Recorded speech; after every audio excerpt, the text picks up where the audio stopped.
Let the point P, which has the coordinates 8, negative 15, be on the terminal side of theta. We want to find the 6 trig ratios of theta. Okay, so let's plot this guy out, see what we're dealing with here. Now we notice that the coordinate is 8, negative 15, right? So we'll go 8 units positive, and we'll go 15 units down. I'm just going to eyeball this one, okay?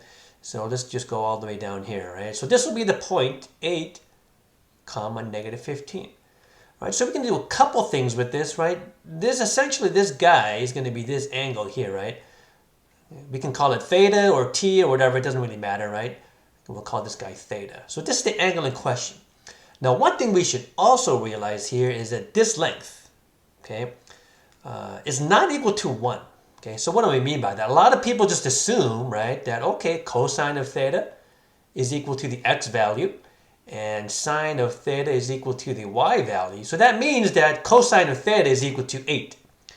But actually that's not the case, right? As we've learned, right, the answer has to be between -1 and 1. Okay, so you can't have a cosine value equaling 8. So what's going on here? The idea is that we actually need to find r, right?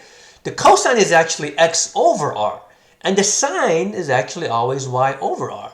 It turns out on the unit circle, if this is 1, then we don't really need to put that on there, right? So that's why we learned the unit circle first, where r is equal to 1. But now, right, we're dealing with the trig of any angle, right? It doesn't matter if we're on the unit circle or not. So how are we going to find this length here then?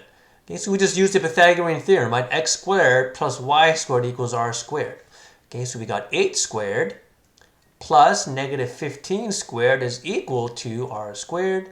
This is 64. This is 225. Add those together to get 289. Now we do get plus and minus, right? So r is plus and minus 17, but in this case, we're always going to be positive, right? It's a length. So r is equal to 17. So this value here is positive 17.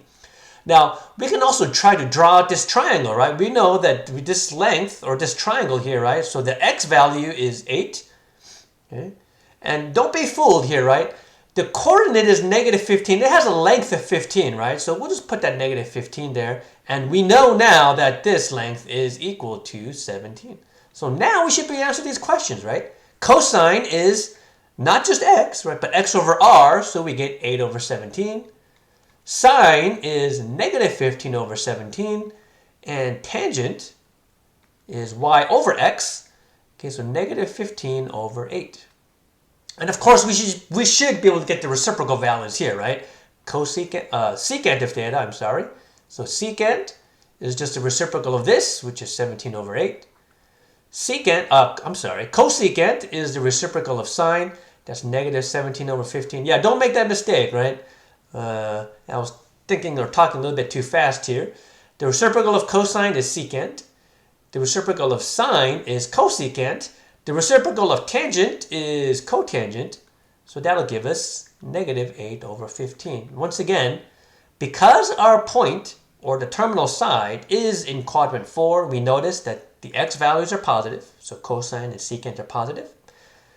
Y values are negative, which means sine and cosecant are negative, but that also means that tangent and cotangent should be negative as well.